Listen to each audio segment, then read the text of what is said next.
Hello and welcome to Fireline. I'm Bill Wade, a captain with Tampa Fire Rescue. Each year in this country, an estimated 2.2 million people receive burn injuries. Of those injuries, at least 60,000 were serious enough to require in-hospital treatment. And unfortunately, some 5,500 people died last year as a result of their burn injury. That's the bad news. The good news is we are fortunate in this area to have a nationally recognized burn center. The 6th floor of Tampa General Hospital is home to the Tampa Bay Regional Burn Center.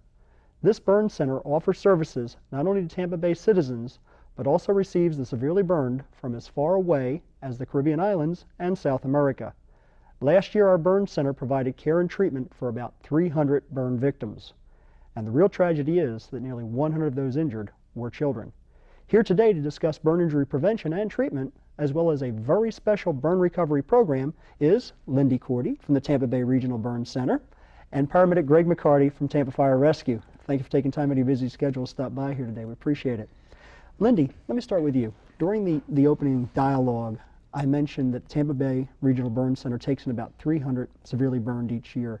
And in earlier conversations, you said there was some common type burns that you see or common causes to these burns? Yes, Bill. A number of the patients that receive at the burn center, certainly this time of year, are from barbecue gas grill injuries, children walking through hot coals that may have been buried from a picnic or a camping venture. We also receive scalding injuries from children pulling down pots or pans from the stove, or hot water, bath water temperatures. Well, let me back up. You said the gas grills, barbecue gas grills. Let's start with that. How does that happen? Let's tell people how it happens so maybe they know how to prevent it. Well, certainly people don't always pay attention to their equipment to check it to make sure it's safe. Sometimes people turn the gas on and just throw a match in there, not realizing that the gas may be on very high and it may cause an explosion. Okay, so that's one example. And you said what, something about? We have received a number of children injured in the past several years who have been walking or playing outside and managed to walk through hot coals that were buried either from that family's picnic or camping experience or from someone else who had previously used the site. And this coals can stay hot for quite some time, and these are frequently toddlers who don't understand to stay away from sand that may feel hot, to the normal person on the outside. Oh my goodness. And also, I think we mentioned people doing the repairs on their cars, the overheated radiators. Yes, frequently young men are working on their cars and take the cap off the radiator and consequently get a facial burn. Or we also have a number of people who like to prime their carburetors by pouring gasoline into them and subsequently suffer a burn injury. Oh my goodness. So these types. Now also you mentioned that sometimes the types of injuries vary with age. Young children specifically have certain types that they come in with, and maybe if we can alert the people to what these problems are, they can... Certainly toddlers are at risk for pulling pots or pans from the stove, and also with bath water and the coals, certainly for toddlers. Younger children, school-age children, most frequently we see are playing with matches or lighters, or some type of a fire-producing activity. Young men may be mowing the lawn and run out of gas and decide to pour gas into a hot mower. The elderly, we get a number of injuries in this area that are elderly people who may be cooking on the stove and catch their garments on fire, or may fall asleep in a chair while smoking or in the bed while smoking. So there's a lot of different items. Yes, yes. And a lot of it's maybe just people not thinking through what they're doing. Unfortunately, there are many injuries that occur with people who just don't think of what they're doing. Now, Greg, Tampa Fire Rescue's got an excellent public education program in that we've been going out to the schools for years now and telling kids, okay, if your clothes catch fire or something like that, stop, drop, and roll. Lindy gave us an idea how that might occur and stuff. But let's say now the child's burned or the young adult's burnt. they've called 911, the paramedics such as yourself are on the way. What type of things can the people do while they're waiting for the paramedics to show up to help that burn victim, and maybe some things they shouldn't do also? Most important thing is to not injure themselves while trying to help the child. They don't want to run back into the building that's on fire. When they call 911, we'll be there and we'll make sure that the child comes out. One of the things that a lot of families do is they rub burn ointments and even as much as butter to try to cool the burn, when in actuality it just coats the burn and keeps the heat inside. So they don't want to apply any salves or anything prior to our arrival. Once we do arrive, we're going to take care of their airway, make sure that they're breathing okay.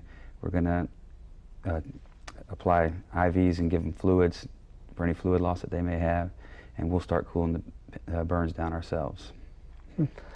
So basically, once again, I think the big thing in there, because I know in my experience also has been, tell people please don't put those salves on it, especially a severe burn. Those salves are nice for the little sunburns and stuff to help cool and remove some of the pain, but they're definitely not for the major burns that we're talking about here. Right. Lindy, now once the paramedics get to the injured person, treat them, pick them up, get them on the way to the burn unit at Tampa General, I understand that burn recovery is a very painful, lengthy process. Yes, Bill, it certainly can be. When patients are admitted to the burn center, their wounds are assessed and they may be either then transferred to the burn intensive care unit, or they will go to the progressive floor. Patients with deep wounds may receive skin grafting, which may be a painful procedure in itself, as well as others, their burn wounds may be allowed to heal on their own, which can also be a very lengthy process. Along with this, the patients receive dressing changes, sometimes twice a day. They also receive physical and occupational therapy to help them recover and regain their ability to move about. And this may be ongoing for some time out of the hospital. Patients who receive skin grafting also will wear pressure garments, most likely to help with the scar control. Frequently people have to be readmitted to the hospital to have further excision of their scars, and this may go on for many years as the scars mature. It sounds very painful. And I understand basically, from my understanding is burn recovery is basically a lifetime, especially if it's a serious burn like that, not only from the physical but also the psychological. Yes, it can. And that's sad. Greg, now, one of the purposes of this show is to talk about a recovery program that you're involved with, and of course Ms. Korte is involved with. It's called Camp Hopetake. And what is Camp Hopetake? I understand the firefighters support this program and put money into it and stuff. It's an all expense paid week for the kids. We have somewhere between 35 and 40 kids that come down each year. Just builds their confidence, shows them that they can kind of fit back in with us. I guess being the firefighters, we're one of the first steps in their healing process because we've seen it before. It's not as much of a shock to us as it would be to somebody from the street. We take them horseback riding. They have a ropes course there that builds confidence in the kids and shows them that they still can do things that they could do before they were injured. We take them to the beach, bowling, just about anything they can think of that they might want to do.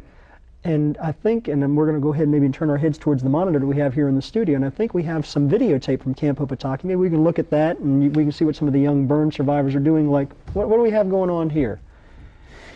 This is a opening day type thing, a little confidence builder and teamwork.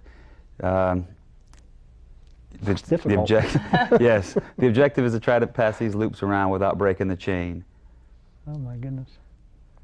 And look at that. And these children were all burn survivors? Yes, this gives the kids an opportunity to meet each other and to meet the staff, and for everyone to feel a little more comfortable with each other as we start the week out. And this looks like another type of program in your pavilion here at Camp Hopetake? This is another initiative, team building activity. This particular evening activity is a scavenger hunt that was developed by one of the firefighters, Larry Fika, and the kids are going out, learning a little bit about nature, but mostly having a lot of fun. Looks like they're having a good time. And I understand most of the counselors and people who work with this program with you are Tampa firefighters and people from the burn from unit? the burn center and volunteers from the community. Oh, that's great. They're identifying some of their nature stuff. finds there as part of the scavenger hunt. Wait a second. Greg, are you going to eat all that ice cream by yourself? No. What is that big 5-gallon of ice cream I was there? actually serving this day. Oh, okay. That's my job, to serve ice cream. And I understand this is a very popular... Fishing with Joe. This is very popular. This has been going on since the very first camp that we had. There's Kids Joe. get out early in the morning and go fishing with all of the guys. And That's Joe Gates. He's the originator of Fishing with Joe. that's great. I understand Joe Gates is also the treasurer secretary from the local firefighters union, and I understand they're the ones who write the check to sponsor this, because Greg said this is basically free to these children. Yes, it is. Yes. This has been supported by the firefighters for the last 6 years, and we're very fortunate to have that help and support. So they show up and they help out personally and they As help out w- financially. exactly. And it looked like everybody was having a pretty good time. Yes. Greg with his ice cream and all. That's not gonna work. It looked good. And how many children do you help each year with this? And what's the purpose of this program? Approximately 40 children attend each year, and the purpose is for them to have an opportunity to meet other children that have similar difficulties that may be experiencing, and to interact with each other, with people who know what it's like to have a burn injury. Okay. Not necessarily just the pain or the suffering, but that scar that has to be there. And, The rest of their life. And that's something to recover from that. Now, Greg, you recently took a trip to Washington, D.C. Yes. with one of the burn survivors. Tell us about that. It was sponsored by the International Association of Firefighters, the big union, and they took one young burn survivor and one counselor from every burn camp in the United States and Canada. So we had 25 children there, and we had 25 counselors. And it was another all-expenses-paid trip that took them to Washington, D.C. We saw the monuments, Smithsonian.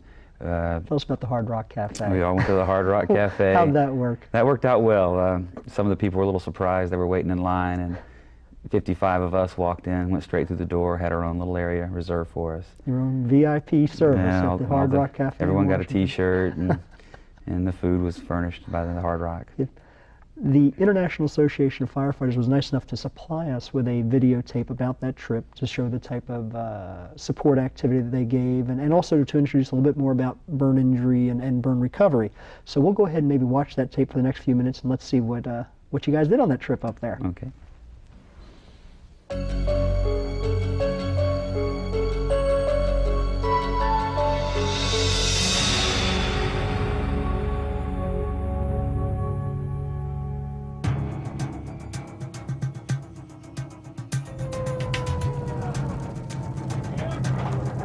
It's a professional firefighter's and paramedics' worst nightmare. Anything that involves a child is always harder than an adult.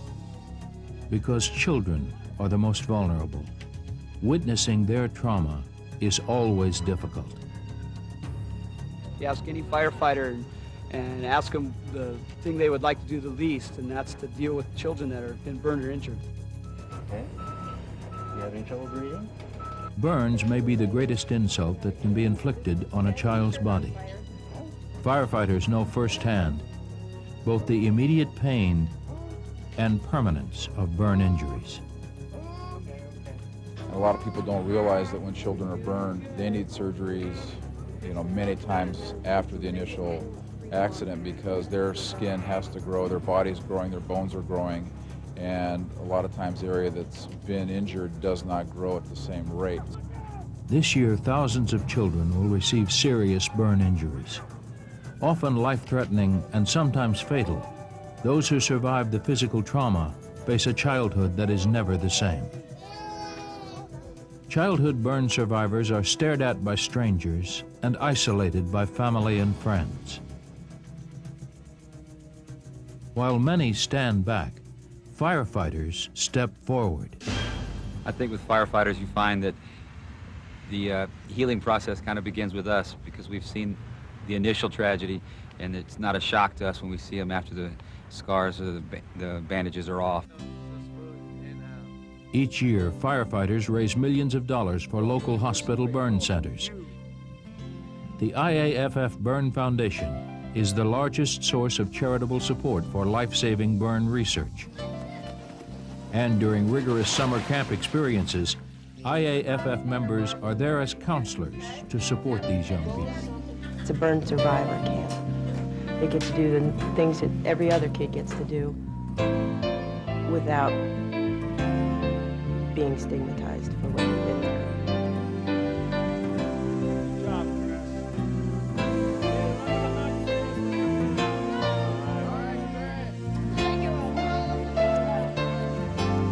There is a special connection because I think that the firefighters really know where these kids are coming from. They know where they've been. Even if they're not a burn survivor themselves, they've been placed in these terrible, terrible situations. Many of them have been, small burns themselves and have the realization that it can be much, much bigger and much, much worse. Firefighters are givers. They give of their time to summer camps. Sometimes, ultimately, they give their lives for the citizens of this nation. But what they really wanted to do here was give of their time, get these kids into the mainstream to where they were doing the same things that other children get to do. The International Association of Firefighters decided to launch the IAFF National Children's Burn Camp. This is the first time we have ever done this. It will not be the last. 36 children, each representing a regional camp, are invited to attend an intensive, once-in-a-lifetime trip to Washington, D.C.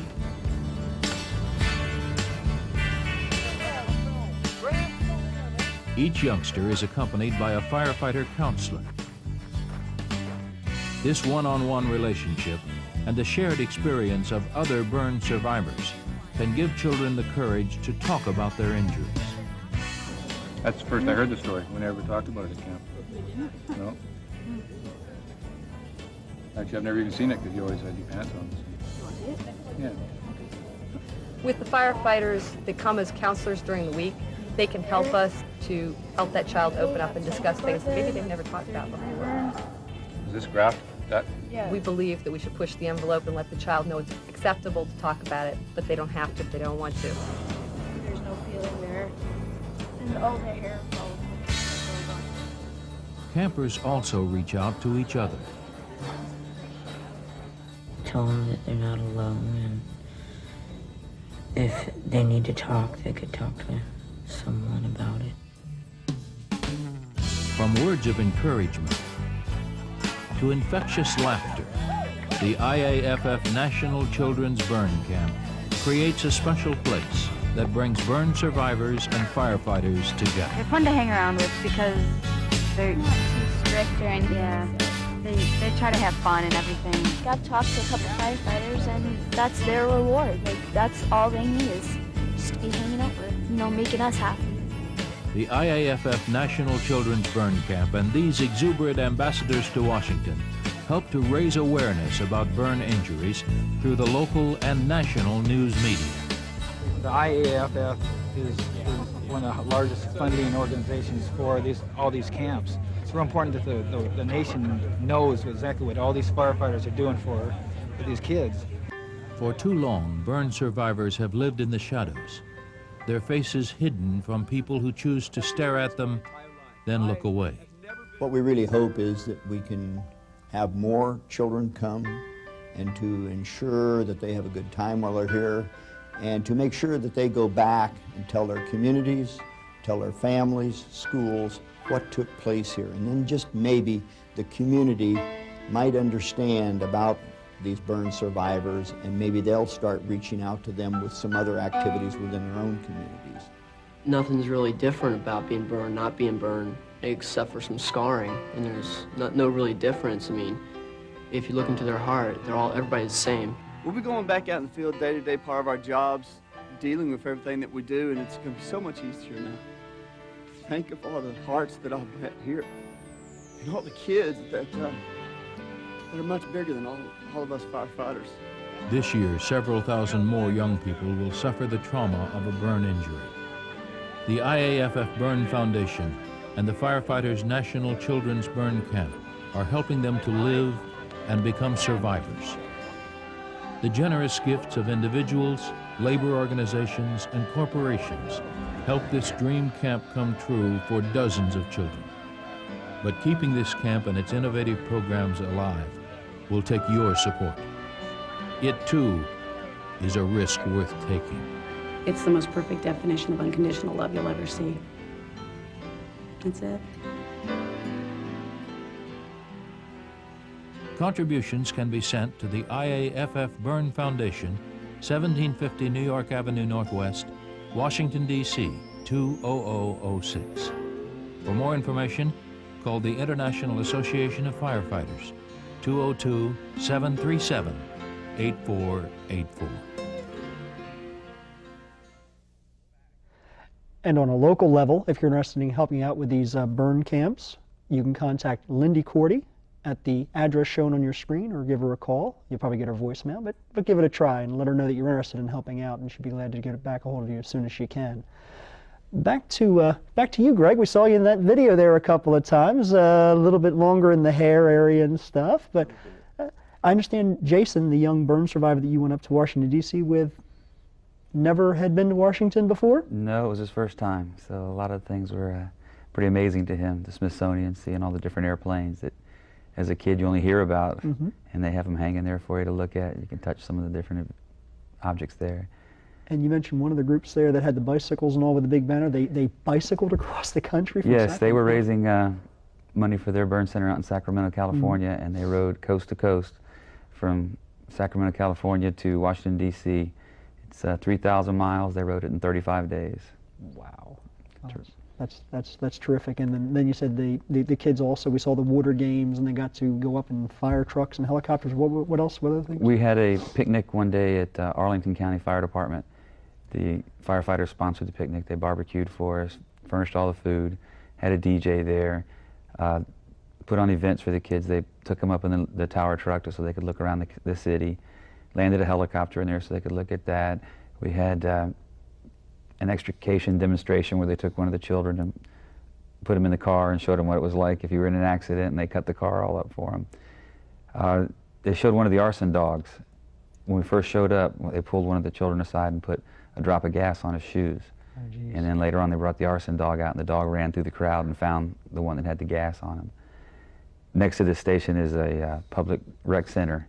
We played volleyball, basketball, just about anything that they wanted to do. It was a day for them. That's great. Sounds like you had a good time too. Oh, very much so. Now, Lindy, I understand our local camp, Camp Hopetake, is not unique. This is just it's one of the standard recovery programs that's held throughout the country. It's one of approximately 25 camps internationally. There are many burn centers that have gotten together with their fire departments and foundations and have established camps internationally. So this is it's not a new idea, but we're happy that we have this opportunity that we can make available to the kids in our area. And where is Camp Hopetake at, actually? We use a facility called Day Spring Conference Center that is just south of here in Ellenton, Florida. And it's a wonderful facility. It is owned by the Episcopal Diocese of Florida, and they do a real nice job for us there. We're happy to have that chance to use such a nice facility. And of course, some of the firefighters locally that help you out. We've got to name at least a couple of them, like Mitchie. We have a core group that has been with us from the beginning. Mitchie and Jesse Wright, Joe Gates, Rob Hobart, Greg McCarty, Larry Fika, Bob Barnett. Bob, who shot the video at the camp, who did a good job for us. Yes. I hope I don't forget anyone. I hope they'll forgive us for. I hope so too. They're all wonderful, and I couldn't do it without them. And I hear each year you get more and more help, because if somebody comes down for a day, they're we helping these kids. We have full-time as well as people that just come and help out for the day, and they're all wonderful. All right. Well, Greg, we're getting a little close to the end of our show here. Is there any from your experience, or anything you'd want to tell people either about Camp Hopetake or as far as that goes, burn injury, burn prevention, or anything along that line, because you've been a paramedic a good number of years, and people listen to paramedics when they have words of advice against injuries and stuff. You want to practice all your safe habits at home so that you don't end up in the situation these children have, but if you do, we're there. We're going to try to make life good for you, and once you go down, you'll continue to come back. It's a very heartwarming experience for you. Camp Hopetake. Thank you very much, Greg. Thank you. Lindy, any closing items? We are very fortunate, I think, in this area to have the expertise of the Tampa Fire Department and the Burn Center to help people that have suffered burn injury.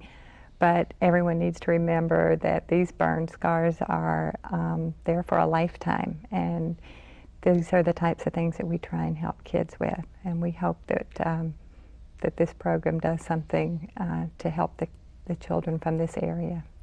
It's a great cause, and once again, we'll go ahead and put that address and phone number up on the screen. If you'd give that to us one more time. What is your address at Tampa General Hospital? Is P.O. Box? P.O. Box 1289, Tampa, Florida 33601. My office number is 251-7912. Thank you both for being with us today on Fireline. We really appreciate it. And for those of you out there listening, as a closing remark in reference to burn injury, please, probably the big one that I would ask you to do is, once again, children in matches seems to be a real problem in this area, not only locally but nationally. Please treat your matches and lighters just like you would guns and poisonings. Keep them away from children. Children are naturally curious, and the injuries they can sustain from even the smallest amount of fire getting on their clothes is really significant. We're going to ask you to please be very careful with those items. For Fireline, I'm Captain Bill Wade. Good day.